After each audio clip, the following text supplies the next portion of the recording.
ये आप लोग जो चिड़िया कैसे चे चे चे चे चे चे चे चे करती है, अगर वो आवाज कम करेंगे तो मैं बात रखूंगा अपन। और हम लोग प्रकृति पूजक आदिवासी है और ओरिजिनल डीएनए के आदिवासी है। और जब ओरिजिनल आदिवासी आते हैं तो तूफान, पानी, बारिश सारी चीजें हमारे स्वागत के लिए आती है। तो वही प्रकृति का भी नजारा है, देखकर अच्छा लगा। मेरी माताएं बहनों से भी निवेदन करूंगा कि वो 2 मिनट आपके इस गरीब लाचार बेटे को सुने।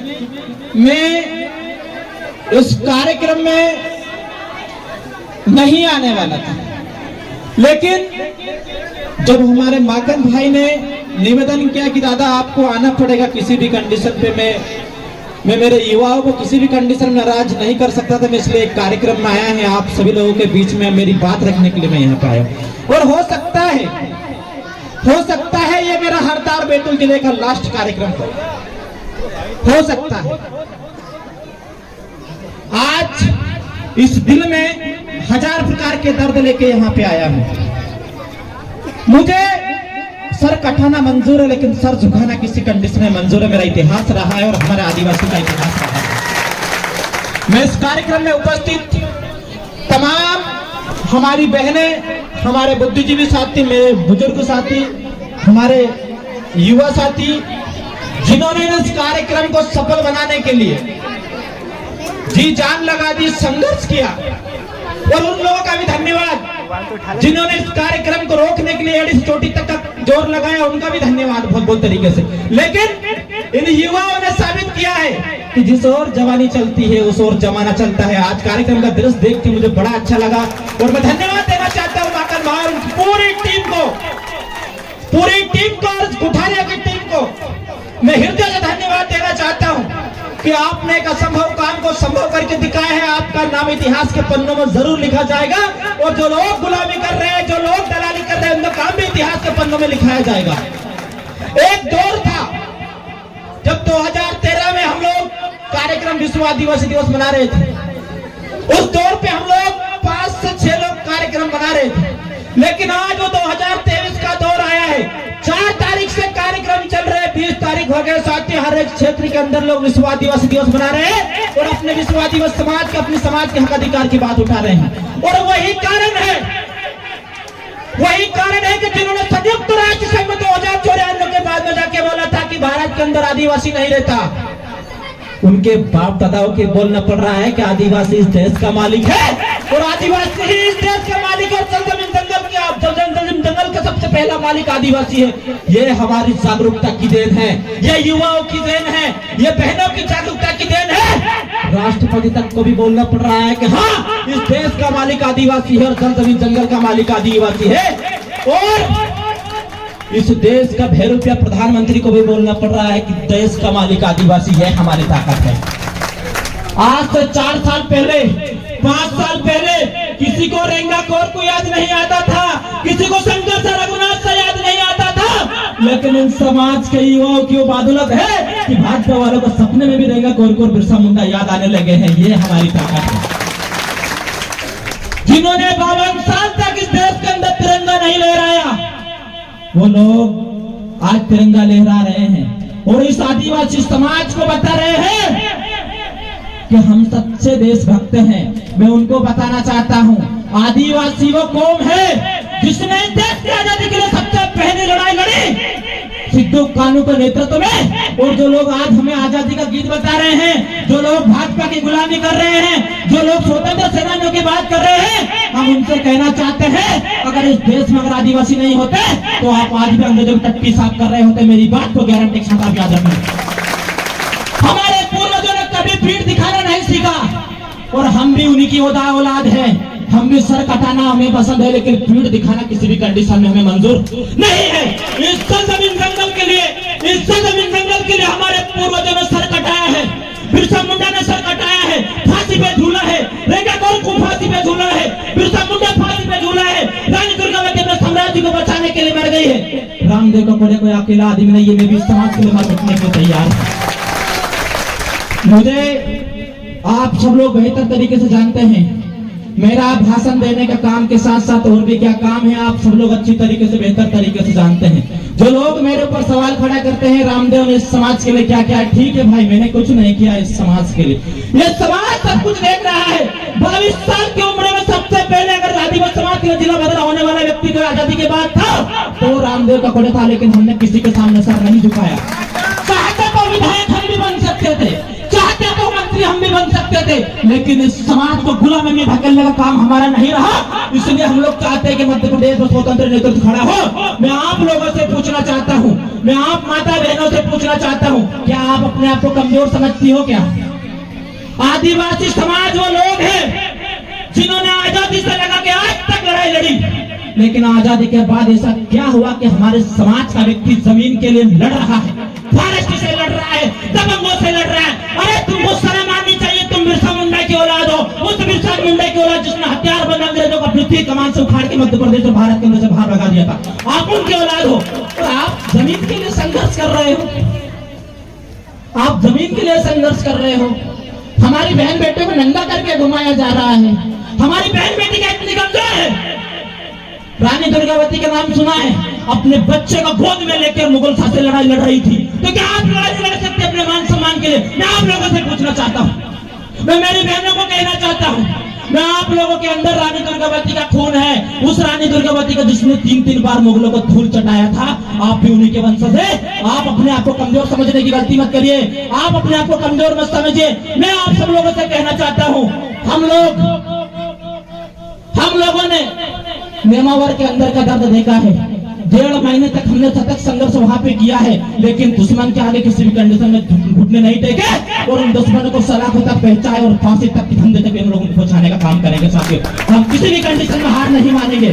और मैं आप सब लोगों से कहना चाहता हूँ, युवाओं से कहना चाहता हूँ, हमारे रुपेश भाई और युवाओं ने जो काम किया है, मैं उसके लिए एक शायरी मुझे याद आई है कि हर जालिम से टकराएगी वो आंधी बनाऊंगा, कि हर जालिम से टकराएगी वो आंधी बनाऊंगा। भाजपा के भेष में नए अंग्रेज आए हैं, मैं फिर से बिरसा मुंडा बनाऊंगा, मैं फिर से बिरसा मुंडा बनाऊंगा। और हर एक घर से, हर एक घर से मैं पहले भी बोलता आया हूं कि नेता मेरी नजर में गांडू है, नेता मेरी नजर में गांडू है। मैं नेता बनना भी नहीं चाहता और न नेताओं का मैं कभी समर्थन करता हूं। आप सब लोगों ने बेहतर तरीके से देखा है, इस राटामाटी क्षेत्र का उदाहरण आपके पास में मौजूद है। 75 साल हो गए थे देश की आजादी के, और हमारे लोगों को सांसद, विधायक, अंड संड पता नहीं बनते बनते, लेकिन क्या हमारे लोगों की जमीन उनको मिलाई थी क्या? कांग्रेस भाजपा के लोगों ने दिलाई थी क्या? कौन लोगों ने राटामाटी की जमीन दिलाई? आप सब लोगों ने बेहतर तरीके से जानते हैं। और मैं आप सब लोग वहां के गवाह हो, देखने वाले हो कि जब आदिवासी संघ में उतर जाता है तो किसी माइक खिलाल की औकात नहीं कि आदिवासी को रोक दे। हमने 4 दिन के भीतर राधा स्वामी संस्था को उखाड़ के फेंक दिया था। वो राटामाटी के लोग मौजूद है, ये हमारी ताकत है। मैं आप सब लोगों से कहना चाहता हूँ कि अपने आप को कमजोर मत समझिए। मैं युवाओं से कहना चाहता हूँ कि आप आने वाली समाज के, नई पीढ़ी के, इस अंतिम समाज के अंतिम लड़ाई लड़ना है आप सब लोगों को। क्योंकि अगर आज लड़ाई नहीं लड़ी तो कल से कोई और हमारी बहनों को नंगा करके घुमाएगा, कल कोई और हमारे भाइयों को पेशाब करेगा, कल कोई और हमारी बहनों को नोचेगा। लेकिन आपको बताना है, मच्छी खाने वाला समाज थोड़े से पानी की फुहार से फुर से डरने लग गया। अजीब बात है, नार गधेड़ी, कोलिया, पता नहीं किस किस चीजों से जंगल में लड़ने वाला समाज थोड़ी सी फुहार से डर रहा है। मुझे तो तुम्हारे डीएनए पे शक होने लगा है थोड़ा थोड़ा।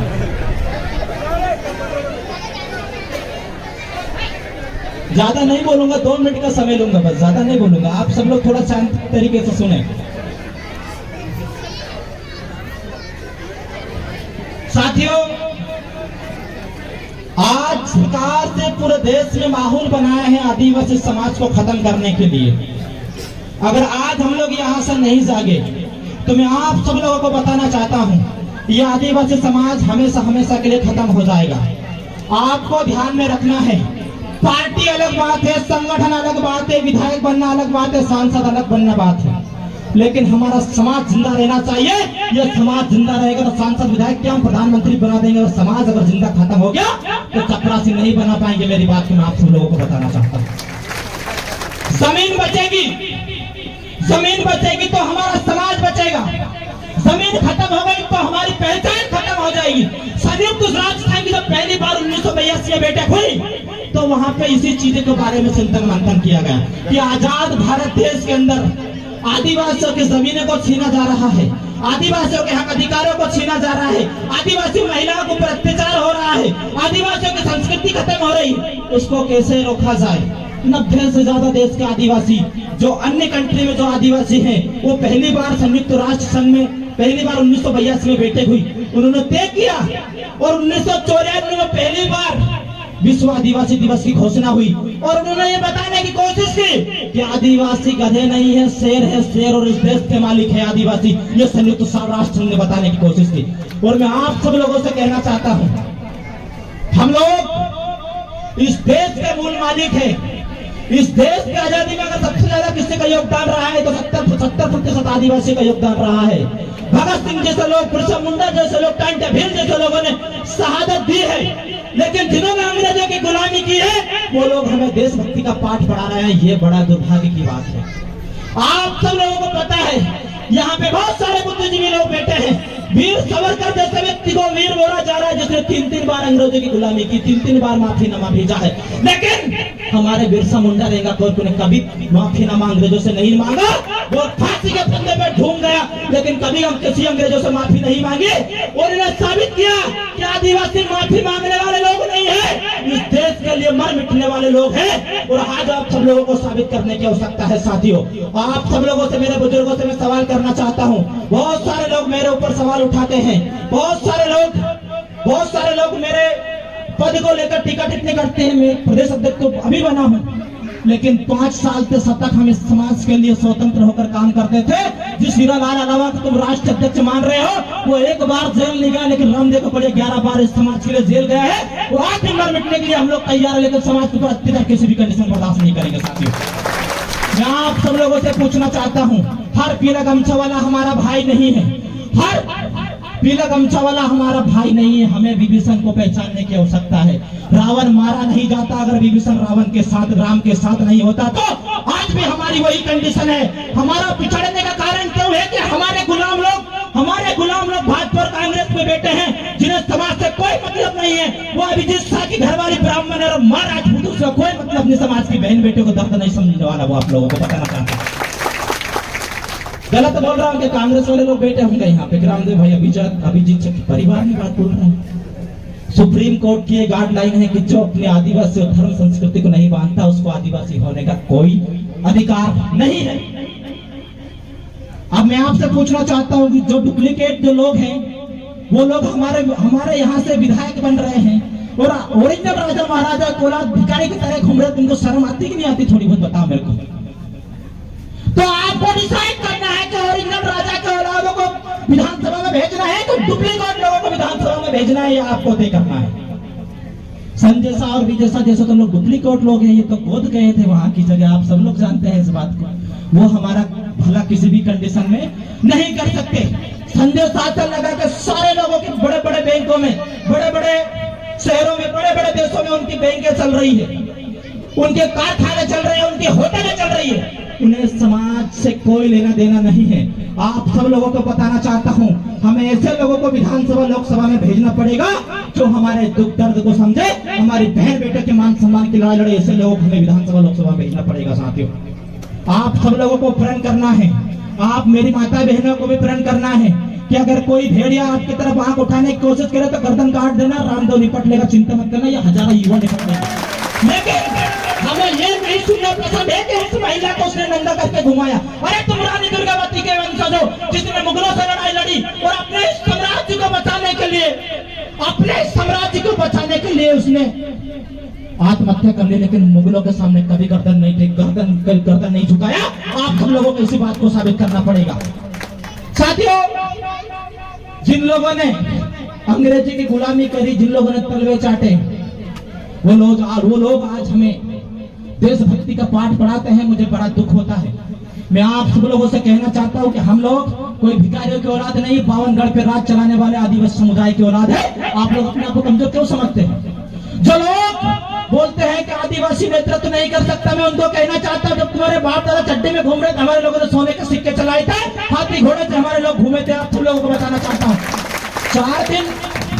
4 दिन बाज के न उड़ने से आसमान में कबूतर राज नहीं कर सकते। ये देश कल भी आदिवासियों का था और आज भी आदिवासियों का जिंदगी भर रहेगा। हम मर मिट जाएंगे लेकिन हमारी आदिवासी पहचान किसी भी कंडीशन में खत्म नहीं होने देंगे, ना ही जंगल जंगल खत्म होने देंगे। मैं आप सब लोगों को कहना चाहता हूँ और प्रण लेकर जाना चाहते हैं। यहाँ पे गंजाल मोरन बांध के लोग शायद पीड़ित लोग बैठे हैं। मैं आप सब लोगों से कहना चाहता हूँ, उस बांध के लिए अगर गर्दन भी कटाना पड़े और खून का कतरा भी बहाना पड़े तो भी बांध को नहीं बनने देंगे, चाहे गर्दन क्यों नहीं कटाना पड़े, हम बांध नहीं बनने देंगे। पानी हमारा, जमीन हमारी, जंगल हमारे, और पानी कहाँ जा रहा है आपका? बड़े बड़े फैक्ट्रियों में, बड़े बड़े उद्योगपति के यहाँ डूबे आदिवासी, मरे आदिवासी, लेकिन फायदा किसी और को हम किसी भी कंडीशन में बर्दाश्त नहीं करेंगे। समान हमारी जमीन हमारी माँ है और इस माँ की तरफ किसी ने आंख उठा के देख हम आंखें फोड़ देंगे। मैं बताना चाहता हूँ मध्य प्रदेश सरकार को और तमाम लोगों को जो आदिवासियों की जमीन छीनने का काम कर रहे हैं। और मैं शिवराज सरकार को भी बताना चाहता हूँ, आप सब लोगों ने देखा है, अगर किसी को कुत्ता पालना है तो आदिवासी की जमीन, किसी को भालू पालना है तो आदिवासी की जमीन। अभी कूनो नेशनल पार्क के अंदर चीते लेके आए थे मध्य प्रदेश की सरकार ने, आप सब लोगों ने देखा है, युवाओं ने देखा है। उस चीते के किस कार से मीडिया ने किस कार से चलाया, आप सब लोगों ने देखा होगा कि मामा ने चीते लेके आए, चीते लेके आए, चीते ने क्या खाया, आज रात में चीता सो क्यों नहीं रहा, ये तक खबर कर रही थी मीडिया। आज रात में सोया नहीं तो क्यों नहीं सोया चीता। लेकिन मैं आप सब लोगों से पूछना चाहता हूँ, इस देश की सरकार, इस देश की मीडिया चीते का इतना चिंता करती है, लेकिन जो आदिवासी विस्थापन हो गए, क्या उन महिलाओं की चिंता हुई आज तक? नहीं हुई। इस सरकार को लात मार के उखाड़ के फेंकना है, हमें प्रण देना पड़ेगा। मैं आप सब लोगों से कहना चाहता हूँ। और इस सरकार ने जानवर से ज्यादा बेहतर हमारी हालत कर दी। उन्हें चीते की चिंता है, भालू की चिंता है, आदिवासियों की चिंता नहीं है। बल्कि बाद में 156 आदिवासियों के गांव विस्थापन कर दिए थे। मैं अभी वहां पे गया था, लेकिन वो आदिवासी समाज की महिलाएं, आदिवासी समाज कहाँ गए आज तक पता नहीं। 12,000 आदिवासियों का आता पता नहीं कहाँ गए। मैं आप लोगों से पूछना चाहता हूँ, अगर आपको भी शेर के नाम पे, टाइगर के नाम पे विस्थापन कर दिया तो आप लोग कहाँ जाओगे? मुझे बताइए, कौन लड़ेगा हमारे लड़ाई? ये बड़ा महत्वपूर्ण विषय है। हम जिसको नेता बनाता साला वो बिक जाता है, हम जिसको सांसद बनाते हैं साला वो बिक जाता है। हो सकता है रामदेव भी बिक जाए, हो सकता है मुझे जेल में पटक जाए या मर जाए। इस समाज की लड़ाई कौन लड़ेगा वो महत्वपूर्ण विषय है। मैं इसलिए आप सब लोगों से, युवाओं से कहना चाहता हूँ कि घर घर से रहेगा और कोई बिरसा मुंडा पैदा होना चाहिए। कोई माई कलाल हमारे एक ही जमीन नहीं छीन सकता। मैं बताना चाहता हूँ आप सब लोगों को, हमारी लड़ाई कुर्सी की लड़ाई नहीं है, हमारी लड़ाई विचारों की लड़ाई है, जंगल को बचाने की लड़ाई है। वो कहता है कुर्सी में बैठे भले आप लोग नहीं हो, लेकिन कुर्सी हिलाने का दम हमारे अंदर होना चाहिए। सरकार ऑटोमेटिक तुम्हारे पाँव के अंदर पड़ जाएगी। तो हमें कुर्सी हिलाने वाली ताकत पैदा करना है और हमें इतना जन समूह एकत्रित कर देना है कि जो लोग कुर्सी में बैठे हैं वो लोग भी सोचने पर मजबूर हो जाए। आप सब लोगों ने किसानों को देखा है, 1.5 साल तक उन्होंने कृषि कानून, जो काला कानून मोदी सरकार ने लेके आया था, 1.5 साल तक हमारे देश के किसान लड़े हैं और उन्होंने अंग्रेजों वाली जो सरकार, भाजपा की सरकार, उसको घुटने टेक कर एमएसपी कानून को वापस दिलवाने का काम किया है। ये ताकत है हमारे लोगों को, देश के अंदर के लोगों की। आप सब लोगों को भी उसी प्रकार से बनना होगा, हमारी बहनाओं को भी। आप सब लोगों को पता है कि हमारा एक राष्ट्रीय अध्यक्ष मोदी, जिसको हम लोग बोलते हैं, वो राष्ट्रीय अध्यक्ष मोदी कावड़ निकाल रहा है। कावड़ निकालने से हमारा भला होगा क्या? मुझे बताइए, होगा क्या हमारा भला? क्या कावड़ निकालने से आपकी जमीन बचेगी? क्या कावड़ निकालने से हमारे बहन बेटियों की इज्जत बचेगी? क्या कावड़ निकालने से बात बनना बंद हो गए? नहीं। तो आप सब लोगों को यह प्रण करना है कि हमें किस और लड़ाई लड़ना है। हमारे पूर्वजों ने कभी धर्म की लड़ाई नहीं लड़ी, उन्होंने हमें खतर जमीन, जंगल और आदिवासी समाज की लड़ाई लड़ी है। ये मैं आप लोगों को बताना चाहता हूँ साथियों। और हमें भी उनके बनाए हुए रास्ते पे चलना है, हमें किसी के बनाए हुए रास्ते पे नहीं चलना है, हमें हमारे पुरखों के बनाए हुए रास्ते पे चलना है। और ये साबित करना है, वो ऊपर से देख रहे होंगे कि रामदेव को मैंने आजाद करा के आया था, माखन को आजाद करा के आया था, मैं उसके लिए फांसी पे झूला था। तो ये लोग नीचे जाके क्या कर रहे, गुलामी तो नहीं कर रहे भाजपा कांग्रेस की, समाज की लड़ाई लड़ रहे नहीं लड़ रहे। ये जब वो देखेंगे तो मैं बताना चाहता हूँ, शायद दूसरे का नाम नहीं लूंगा, लेकिन जब बिरसा मुंडा ट्रेन को जब ऊपर से देख रहे होंगे तो वो सबको जरूर देखेंगे, लेकिन रामदेव को कभी गुलामी करते नहीं देखेंगे। भले मुझे मर के ऊपर उनके साथ चला जाना पसंद है, लेकिन मैं गुलामी नहीं करूंगा किसी भी पार्टी की। और आप सब लोगों को बताना चाहता हूँ, हमारे अंदर वो ताकत है, हमारे अंदर वो जुनून है। अरे हमने अंग्रेजों की गुलामी नहीं की। भाजपा कांग्रेस RSS के लोग क्या है, गलत बोल रहा हूँ क्या? युवा से पूछना चाहता हूँ। हमारे लोगों ने 150-200 साल तक अंग्रेजों से, बंदूक वाले अंग्रेजों से लड़ाई लड़ी है। तो 10-15 साल से भाजपा के लोग हैं, इनको भी उखाड़ के फेंक देंगे। जब अंग्रेज नहीं रहे तो ये भी नहीं रहेंगे इस देश के अंदर। मैं बताना चाहता हूँ, जब अंग्रेज नहीं रहे तो ये भाजपा के जो लोग अंग्रेज बनने का काम कर रहे हैं वो भी नहीं रहेंगे। और जो लोग अंग्रेज बनने का काम कर रहे हैं, मैं उनको कहना चाहता हूँ, अगर तुम अंग्रेज बनने के लिए तैयार है तो हम बिरसा मुंडा रहेंगे कोरकू बनने के लिए तैयार, हम दोड़ाएंगे, तुमको चिंता मत करो। आप लोग भी, हम समाज पर अत्याचार बर्दाश्त नहीं करेंगे। हम संविधान को मान रहे हैं, कानून को मान रहे हैं, इसलिए मोदी सरकार और यहाँ के जो सारे सच के लोग हैं, कांग्रेस वाले लोग हैं, गलत फायदा न उठाए। साहब, हम तो उनकी औलाद है जिन्होंने अंग्रेजों का चट्टी में दौड़ाया इस देश के अंदर से। आप क्या आदिवासियों को हल्के में ले रहे हैं? मैं आप सब लोगों से कहना चाहता हूँ, युवाओं से कहना चाहता हूँ कि हमें धार्मिक लड़ाई में बिल्कुल भी भाइयों सहयोग नहीं लेना है। हमें शिक्षा की ओर ध्यान देना है, हमारे बहन बेटे की ओर ध्यान देना है, हमारे समाज की ओर ध्यान देना है। मेरे घर परिवार में कोई भी करने धरने वाला नहीं है ना। 10 साल जब मैं 12 साल की उम्र में था तो पिताजी भी छोड़ के चले गए थे। जब से मैं इस समाज के हो, मेरा भी घर बार है, परिवार है, लेकिन मैंने उस घर परिवार की कभी चिंता नहीं की। मैं हमेशा बिरसा मुंडा को पढ़ता था, मैं हमेशा रहेंगा कोरकू को पढ़ता था कि जब ये लोग अपने घर परिवार को छोड़ के समाज की लड़ाई लड़ सकते हैं गुलाम भारत देश के अंदर, तो हम आजाद भारत देश के अंदर समाज की लड़ाई लड़ सकते क्या? हमने वो लड़ाई लड़ने का चुना और 17 साल की उम्र में नाबालिग पना में इस समाज के लिए जेल गए। और 23 साल की उम्र में इस भाजपा की सरकार ने मेरे ऊपर 33-34 मुकदमे कर दिए साथियों, लेकिन आज भी समाज के लिए मर मिटने के लिए तैयार है। और जब भी आवश्यकता पड़ेगी युवाओं को, समाज की, हम लोग खून की नदियां बहा देंगे, चिंता करने की आवश्यकता नहीं है। लेकिन मैं समाज को किसी कंडीशन में गुलामी में नहीं देखना चाहता। और जो लोग गलत को देख कर गलत का विरोध नहीं करते, वो भी मेरी नजर में गुलाम है। आप सब लोगों को बताना चाहता हूँ, आज हरदा के अंदर बहुत सारे, एक व्यक्ति ने पोस्ट किया था कि कोई देवास जिला का दिहाड़ी मजदूर है जो हरदा की जेल को खत्म करना चाहता है। मैं हमेशा समाज के सामने सत्य लेके आता हूँ। मैंने बोला हूँ कि हो सकता है ये मेरा हरदा बैतूल के अंदर लास्ट कार्यक्रम हो, लेकिन जो लोग पीला गमछा ओढ़ के इस समाज के युवाओं को गुमराह करते हैं, समाज की बहन बेटियों को गुमराह करते हैं, उनको तो यहाँ के मंच से, मैं दिल्ली के मंच से भी बोलूंगा, आप गद्दार हो, आप गुलाम हो, और आप इस समाज को गुलामी क्यों ले जाना चाहते हो, हम बर्दाश्त नहीं करेंगे। मुझे गुलामी किसी कंडीशन में बर्दाश्त नहीं है। जो लोग, मैं आप सब लोगों से पूछना चाहता हूँ, बहुत सारे लोग बैठे हैं, शायद संगठन के लोग बैठे हैं। स्वतंत्र का मतलब क्या होता है, शायद आप मुझे बताइए। स्वतंत्र का मतलब होता है जो किसी पार्टी, किसी भाजपा और कांग्रेस की गुलामी नहीं करता हो, उसका मतलब स्वतंत्र होता है।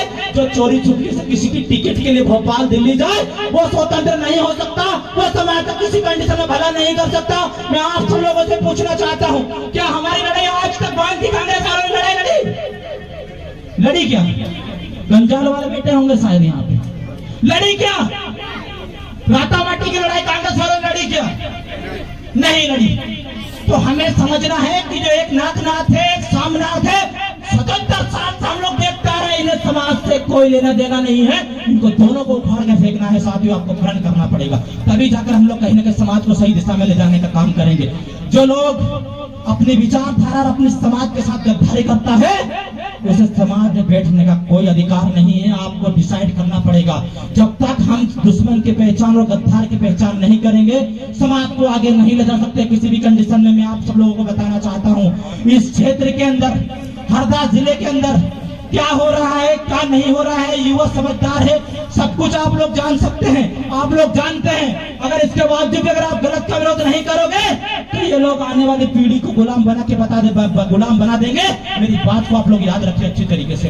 तो आपको डिसाइड करना है कि गद्दार की पहचान करना है कि हमारी पीढ़ी को भी उनकी तरह उनके साथ में गुलाम बनाना है। आप लोगों को तय करना है। मैं आप सब लोगों से कहना चाहता हूँ, जिसका होता है राजा उसी के बजता है बाजा। अभी हमारा राजा नहीं है, अभी बीजेपी कांग्रेस का राजा है, इसलिए उनके बाजा बज रहे हैं। लेकिन जिस दिन हमारा विचार का, जिस दिन हमारा व्यक्ति बन गया, उस दिन हमारा ढोल धमाका डीजे बीजे राजा सब बजेंगे। मैं आप सब लोगों से कहना चाहता हूँ, इसलिए हमारा व्यक्ति को राजा बनाना है।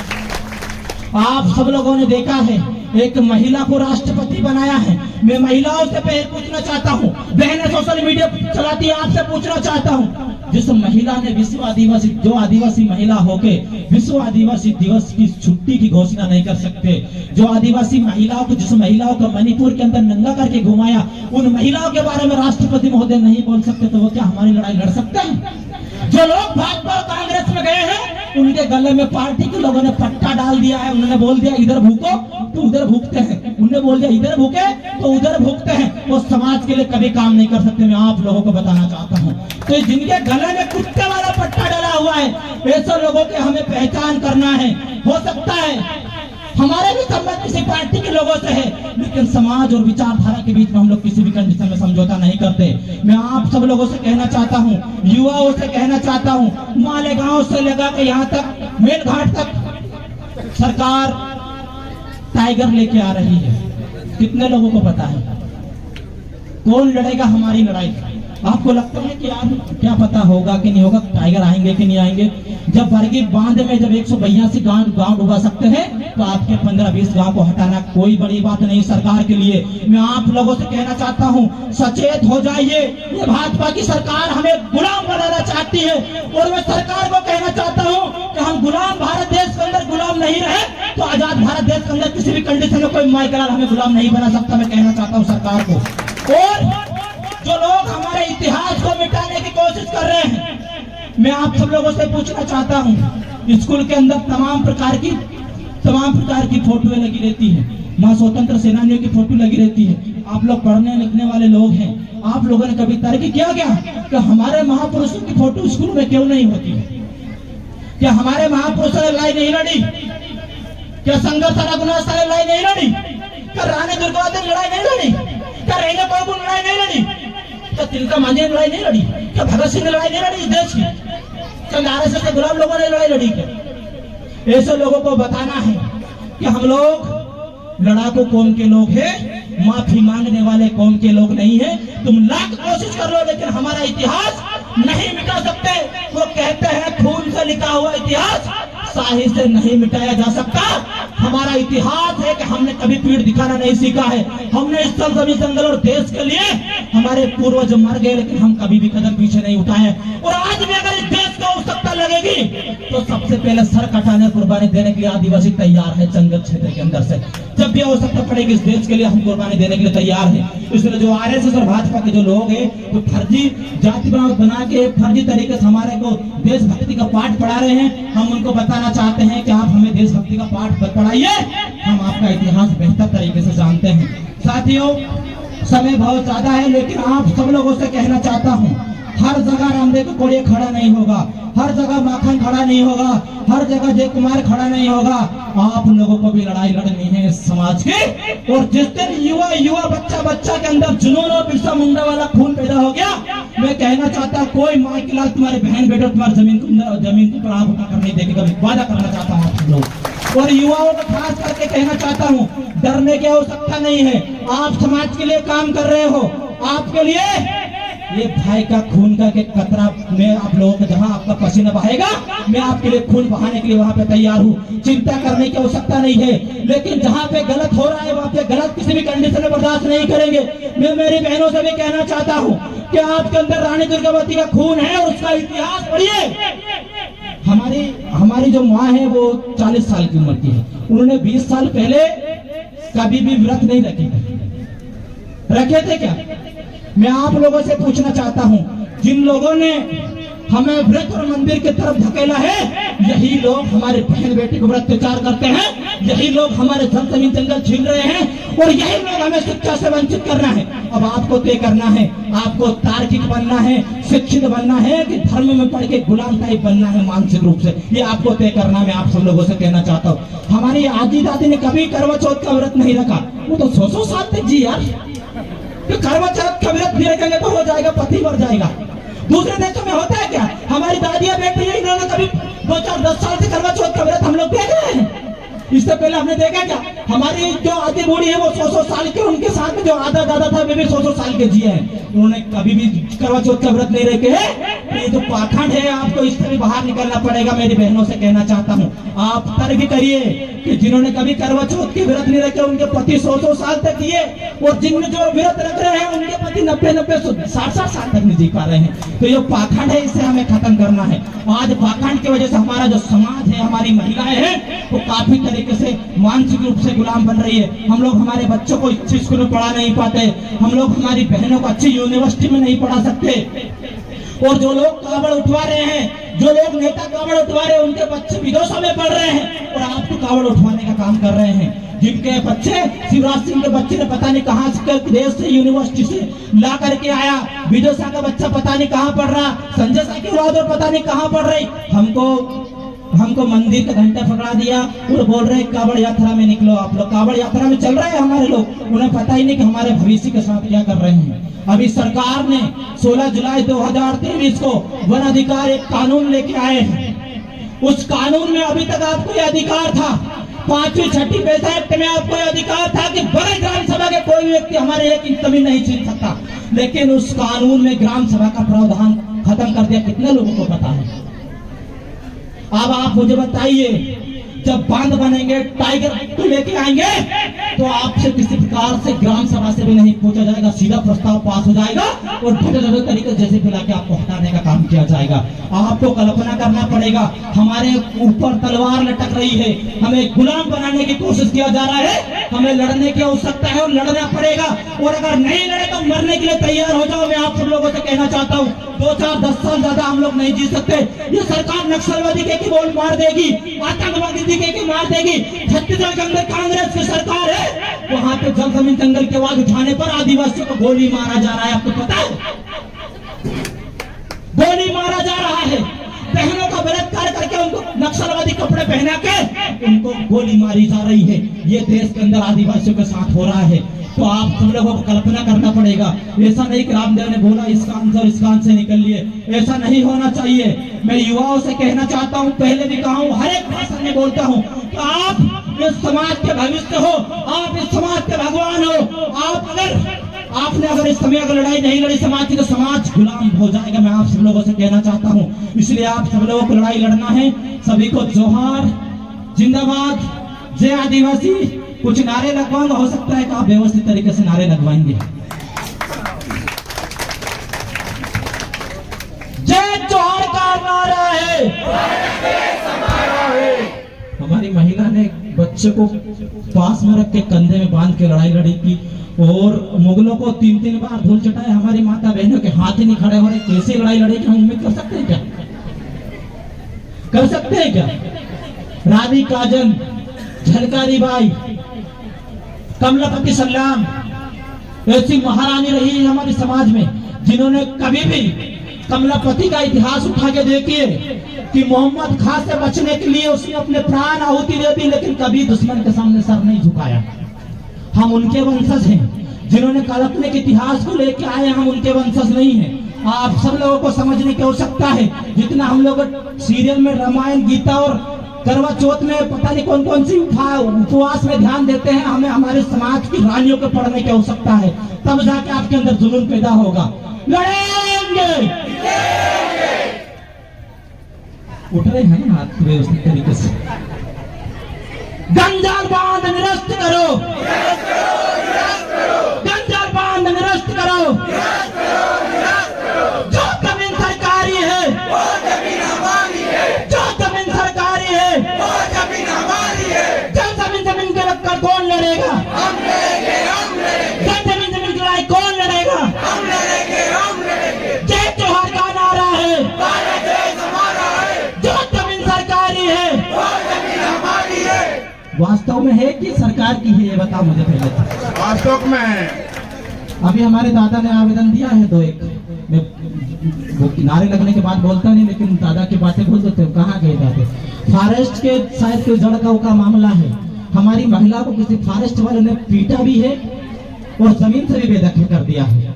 मैं पूछना चाहता हूँ, हरदा क्षेत्र के अंदर, जड़गांव क्षेत्र के अंदर आदिवासी रहते हैं, उनका डीएनए जिंदा है कि नहीं जिंदा है? जंगल में आके पानी के अंदर आके कोई व्यक्ति मगरमच्छ से बेर कर रहा है और वो आराम से घूम रहा है। उस व्यक्ति को बताओ 13 दिसंबर 2005 से पहले जो भी आदिवासी जमीन पे काबिज है उसका पहला हक आदिवासी का है।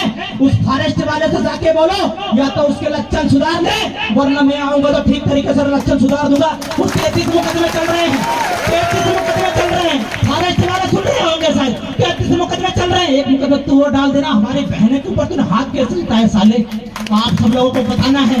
और फॉरेस्ट वाले अगर सुन रहे होंगे हरदा जिले के अंदर, बैतूल जिले के अंदर, मैं उनसे कहना चाहता हूँ फॉरेस्ट विभाग की एक भी जमीन जंगलों में नहीं है, वो हमारे पूर्वजों की जमीन है। हमने इसकी लड़ाई लड़ी है, आपका कोई अधिकार नहीं है। हम लोग संवैधानिक रूप से काम करना चाहते हैं। आप हमारा दिमाग खराब मत करिए, वरना आप जंगल में घूम नहीं पाओगे। मेरी बात को याद रखिए अच्छी तरीके से। हम लोगों ने इस जमीन जंगल को बचाने के लिए प्राणों की आहुति दे दी। हमारे लोग थोड़ा बहुत जमीन का टुकड़ा खेती कमाने के लिए ले जाते हैं, उन्हें तकलीफ होती है। बांध के नाम पे, टाइगर के नाम पे जो लोग जमीन छुड़ा रहे हैं, जो लोग बड़े बड़े उद्योग जंगल काट रहे हैं, कोयला निकाल रहे हैं, उनसे किसी को तकलीफ नहीं है, सिर्फ आदिवासी से तकलीफ है। मैं फॉरेस्ट वालों से कहना चाहता हूँ, जिस दिन दिमाग खराब हो गया तुम थकते नजर आओगे। मैं आप सब लोगों से कहना चाहता हूँ, मेरी आवाज दियोबा तक भी अगर पहुंचती है तो फॉरेस्ट वाले हरदा और बैतूल के अंदर अपने लक्षण सुधार ले। जो आदिवासी खेती बाड़ी कर रहा है उनके खेत में गड्ढा खोदना बंद कर दिए, वरना हम आपको उसी गड्ढे में फेंक देंगे। इस बात को मैं गारंटी देता हूं। और दूसरी बात, फॉरेस्ट वाले सोच रहे होंगे हम लोग डरा लेंगे। हम जिला बदर हो गए, लात घुसे खाए, लाठियां खाई, तब नहीं डरे तो हम तुमसे भी डरने वाले नहीं है। हमारी बहन के ऊपर किसी भी फॉरेस्ट वाले, किसी भी पुलिस वाले, किसी ने भी अगर हाथ उठाने की कोशिश की तो हमारा भी हाथ जिंदा है, चिंता मत करना। हमारा कोई व्यक्ति अगर कोई गलत काम कर रहा है तो आप कानूनी प्रक्रिया से काम करिए, संविधान में उसकी रूपरेखा बनी हुई है। लेकिन आप गुंडागिरी वाला काम करेंगे तो आदिवासी से बड़ा कोई गुंडा नहीं है। मैं आप सब लोगों को बताना चाहता हूँ और फॉरेस्ट वालों को भी बताना चाहता हूँ, हम शेर गधेड़े से नहीं डरे, हम शेर से नहीं डरे, 2-4 से चौकीदार ताकेदार से डरेंगे क्या? नहीं डरेंगे किसी भी कंडीशन में। और आप सब लोगों से कहना चाहता हूं, जितने भी जो लोग हैं, जो यहाँ पे युवा बेटे हैं, आप हर एक गांव के अंदर आपकी जिम्मेदारी है। ऐसा नहीं कि रामदेव भैया एक कार्यक्रम में चले गए, आपके अंदर गांव के अंदर किसी प्रकार से कोई समस्या है तो पहला कर्तव्य है आपका उस गांव की समस्या का निराकरण करना। कोई व्यक्ति अगर हमारा लोगों की जमीन छुड़ाता है तो आपका पहला कर्तव्य है उसकी जमीन को वापस दिलवाना। ये आपका पहला धर्म है। नारे लगाना, रेलों में जाना, वो आपका कोई धर्म नहीं है। पहला धर्म है आपका गाँव के अंदर की जमीन की लड़ाई लड़ना, हमारी बहनों की लड़ाई लड़ना। आप सब लोगों को प्रण करना है कि हम हमारी गांव के अंदर से पूर्वजों की 1 इंच भी जमीन न फॉरेस्ट को देंगे, न किसी विकास के नाम पे किसी सरकार को देंगे, न बांध के नाम पे किसी को देंगे, न टाइगर के नाम पे किसी को देंगे। हम हमारे जमीन का एक टुकड़ा किसी को नहीं देंगे। आपको प्रण करके जाना है। और गांव के अंदर किसी भी प्रकार की कोई भी समस्या रहेगी तो युवा इधर ज्यादा बैठे हैं, आप सब लोगों को मुझे शिकायत नहीं आनी चाहिए। जड़गांव के लोगों से कहना चाहता हूँ, जितने भी लोगों ने फॉरेस्ट वाले ने गड्ढे बूरे बना खोदे हैं, उन गड्ढों को कल जाके दूर दो। तुम्हारा भाई लड़ाई लड़ने के लिए तैयार है, जमीन का टुकड़ा नहीं देंगे। और इसके बाद में कौन वहां पे गड्ढा खोदता है हम भी इसको देखते हैं, ठीक तरीके से देखते हैं कौन गड्ढा वहां पे बच्चा खोदता है। तो सभी को जोहार, जिंदाबाद। बैतूल के भी साथी यहाँ पे आए होंगे शायद, गंजाल मोरन बांध में बैतूल के भी गांव जा रहे हैं, होशंगाबाद के भी गांव जा रहे हैं। ये बांध वाले लोग बड़े साथी दिमाग के लोग हैं। उन्होंने बोला है कि कायदा बोथी के लोग, गांव के लोग डूबेंगे। लेकिन आप सब लोगों से पूछें क्या ये बात सही है? क्या ये बात सही है कि सिर्फ मात्र बोथी के लोग डूबेंगे, बाकी जगह के लोग नहीं डूबेंगे? अरे कायदा तक का सर्वे हुआ है और कायदा तक के लोगों को हटाने का इन्होंने प्लान बनाया है। कितने लोग जानते हैं यहाँ पे? क्योंकि ये सरकार जानती है कि अकेले रामदेव के कोड़े को मारना खत्म कोई बड़ी बात नहीं है, लेकिन अगर 1000 रामदेव के कोड़े खड़े हो गए तो इनको खत्म करना बड़ी समस्या वाली बात है। इसलिए ये लोग हमें गुमराह कर रहे हैं कि बहुत ही अकेला डूब रहा है। लेकिन आप सब लोगों को बताना चाहता हूँ, 30 से 40 गाँव गंजाल बांध में डूब रहे हैं। आप सब लोगों को मिलकर लड़ाई लड़ने की आवश्यकता है, हम सबको लड़ाई लड़ने की आवश्यकता है। और आप सब लोग अगर साथ में साथ रहे तो इस सरकार को पलट के भी बांध नहीं बनने देंगे, चाहे कितनी भी ताकत लगा ले। मैं आप सब लोगों से कहना चाहता हूँ, आप सब लोग तैयारी करें। युवाओं से भी कहना चाहता हूँ, आप सब लोग भी तैयारी करें। हमारी बहनों से भी कहना चाहता हूँ कि हमें किसी भी शिकायत नहीं आनी चाहिए इस प्रकार की कि उस व्यक्ति ने छेड़ दिया, उस व्यक्ति ने ये कर दिया। साइड में डराते रखो, गन से गर्दन काट देना, जो भी होगा देखेंगे, कोई बात नहीं, ठीक है। जोहार, जिंदाबाद। जय आदिवासी, लड़ेंगे, जीतेंगे और गुलामों को खातीगांव कन्नौज से लगा के पूरे मध्य प्रदेश, सीहोर, हरदा, हर एक क्षेत्र के अंदर से भगाने का काम करेंगे। और इस खातिर मध्य प्रदेश के अंदर 2 करोड़ आदिवासी रहते हैं, ये हम लोग सरकार को बताने के लिए तैयार हैं। 47 विधायक हमारे गुलाम टाइप के बेटे हैं, लेकिन हम सरकार को कहना चाहते हैं कि उन 47 विधायक की समाज में कोई औकात नहीं है। इस समाज में बिरसा मुंडा जैसे लोग तैयार हो गए हैं। अब हम समाज के ऊपर किसी भी कंडीशन में अत्याचार बर्दाश्त नहीं करेंगे। जोहार, जिंदाबाद, लड़ेंगे, जीतेंगे, जिंदाबाद।